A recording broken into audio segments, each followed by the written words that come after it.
can't buy. It resides between my eyes. Walked through the fire, came out better on the other side. See, life's like a beach if you find the sand. And right now, I feel like $100,000. You are listening to Inspired Insider with your host, Dr. Jeremy Wise. Dr. Jeremy Weiss here, founder of InspiredInsider.com, where I talk with inspirational entrepreneurs like the founders of P90X, Atari, and many more, and how they overcome big challenges in life and business. Our sponsor today is Rise 25, which I co-founded with my business partner, John Corcoran. Rise 25 creates 100% outsourced VIP special event or mini conferences for software company or large conference organizers. Basically, what we do is we help people put their highest level customer in the room to network and collaborate so they can get more referrals, increase retention with those highest level customers, and also get more engaged new customers. We work with events that have 10,000 attendees and ones that have 500 attendees. So if your company is looking to bring on and bring your highest level customers together to connect and collaborate, go to rise25.com and learn more. The second sponsor is Audible. I listen to 3 to 5 books per week, granted on 2 times speed. So my book of the week, probably even the year, Nate, I'm wondering if you've listened to this one, is Never Split the Difference by Chris Voss. He's a former international hostage negotiator for the FBI. It's amazing stories, and you could check out my interview with Chris in InspiredInsider.com. Today, I'm very excited. Long awaited. We have Nate Lind, the founder of Adsum Conference and the Legends High Level Group, and a multi-million-dollar e-commerce company selling hair care products for women and men. We're talking about conferences, collaboration. You have to check out adsum.net. He's had a fascinating journey going from canning pack house to his education at the Art Institute to a junior programmer to selling and buying $50 million of real estate to consultant to Fortune 500 banks to multi-million-dollar e-commerce company to Adsum, the online sellers summit, who helps online retailers. Nate, we'll dive into these things, and I'm excited because we're going to talk about some of the pillars on how to diversify off Amazon. Well, Nate, thanks for having me on. Thanks for joining me. So I always ask, what has been, since Inspired Insider, what's been a low moment and how you push through, and what's been a high point for you. And at the end, I do want to just say it's amazing the health transformation you went through, because I know you've talked about it in the past that it's hard to believe looking at you, but you used to be 360 pounds. Yeah. So that is a crazy transformation itself. But just start with what's been a low moment business-wise and a high moment, and then I just want you to talk a little about that transformation at the end.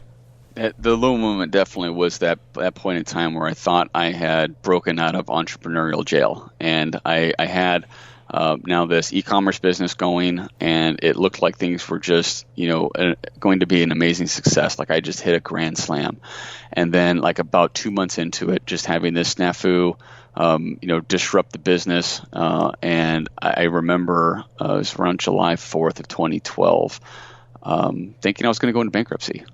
And that, this... After doing $1 million a month. After having this initial success, I thought I was going to lose it all. And I remember laying in bed next to my wife one night and telling her, sweetie, I think I may have bankrupted us. And just the amazing support my wife gave me at that time, that we'll get through it, was like that rock for me to stand on. Yeah. And to then just kind of like gird myself and get back out there and just start looking for, okay, how are we going to solve this? That was definitely one of the lowest points, because I just felt that, again, as a provider, like it's on me. Right. To bring it's the identity as a provider, and then that happens. Absolutely. What did she say to you when you told her that? She was just like really, realistic about it. It's like, okay, well, what then? What happens? What happens? Let's just say worst case scenario, you do go into bankruptcy. Well, I mean, there's been some of the most prominent businesses and businessmen in the world have gone through bankruptcy. Like that's not the end of the story. Like that's, so what? So, let's, do everything that we can to avoid that. And one of the things that she said is, what can I do to help? Like, how can I support you? And the time she was working a full-time job, and I was like, sweet, I need you to keep doing what you're doing. Help bring in income. We had just bought a house earlier that year.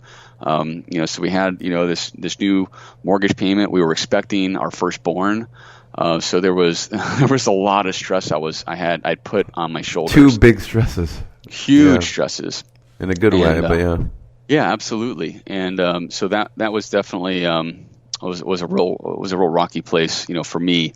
But she was just a huge support at that moment, and that I feel like that it was kind of like it filled up the energy in my energy tank, and I was able to get back out there and just start brainstorming, problem solving, just reaching out to companies and figuring out what we needed to do, and that's where we were able to figure out how to kind of plug those holes that we were having, and we weren't back up to full speed on that racetrack again, but we at least didn't have a flat tire.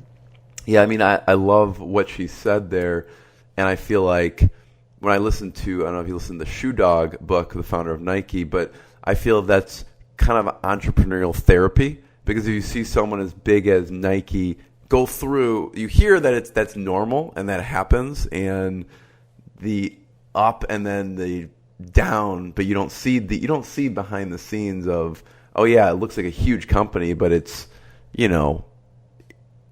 taking out money, millions of dollars to fund the shoes or the supplements or whatever it is. It's I felt it was like therapeutic. So I mean, that's kind of the sentiments that she's saying to you. Yep, absolutely. And those stories exist, I think, for all of us.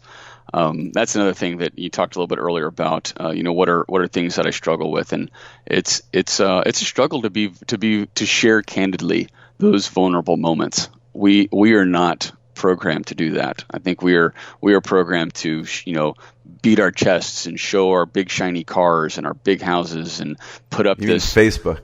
Yes. Yeah.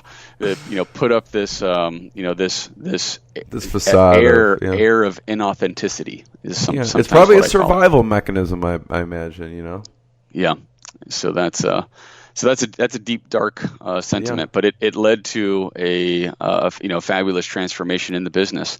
And it was about that time I was going through my own physical transformation as well, and I was losing I was losing weight and getting that part of my life together, that kind of the physical part of it. At the same time, then I'm going through this this turmoil with the business, and like just that, hope is a powerful thing, and the potential loss of hope is devastating. And just remembering, I felt so ashamed that the real estate business was no longer a viable business. Like the market forces outside of my control, and the housing bubble and the change in economics and stuff was just so, the magnitude of it was so big. I felt like a failure and ashamed that I was going back to work again just to myself.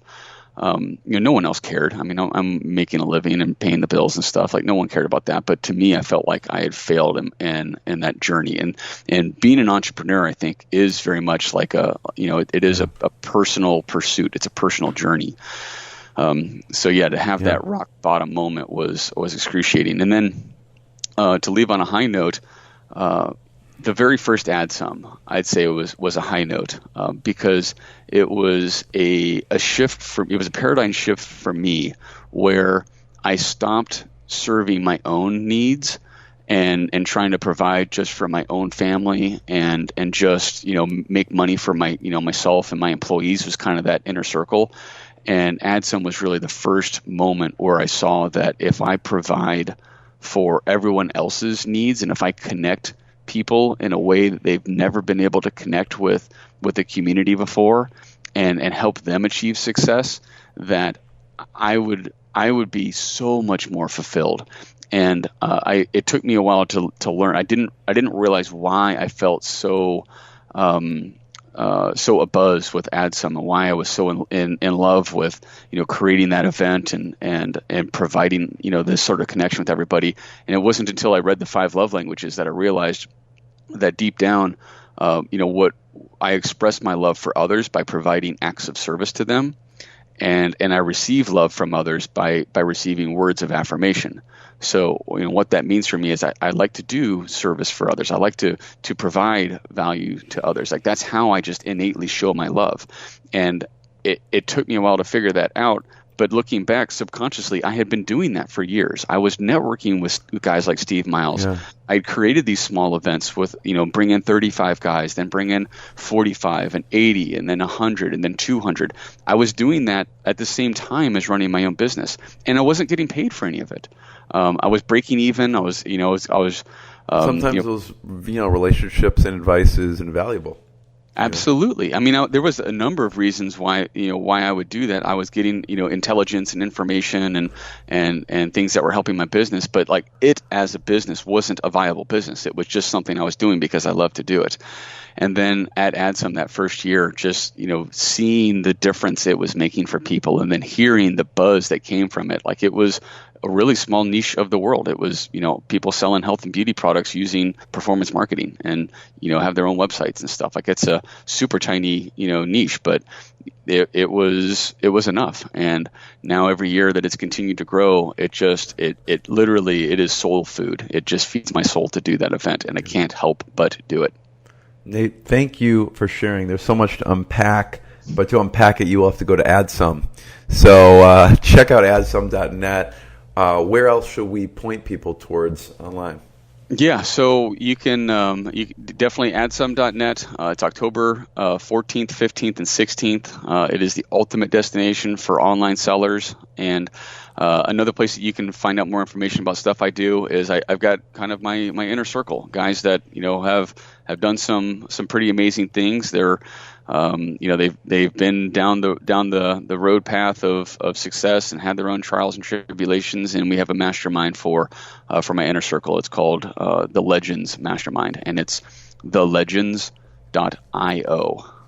Thelegends.io, and it's for folks that are doing 7 figures or more a year as an online entrepreneur, it's a great venue to whittle down and get to the brotherhood of Nate's inner circle. It's very much a fraternal gathering for the closest to me, and it's 4 events a year. We get together and we overcome, help each other overcome our obstacles, and then achieve the maximum benefit from opportunities that are in front of us too. Yeah.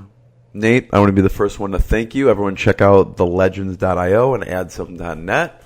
Thanks a lot, Nate. Thanks, Jeremy. What I got, you can't buy. It resides between my eyes. Walked through the fire, came out better on the other side. See, life's like a beach if you find the sand. And right now, I'm feeling like $100 grand.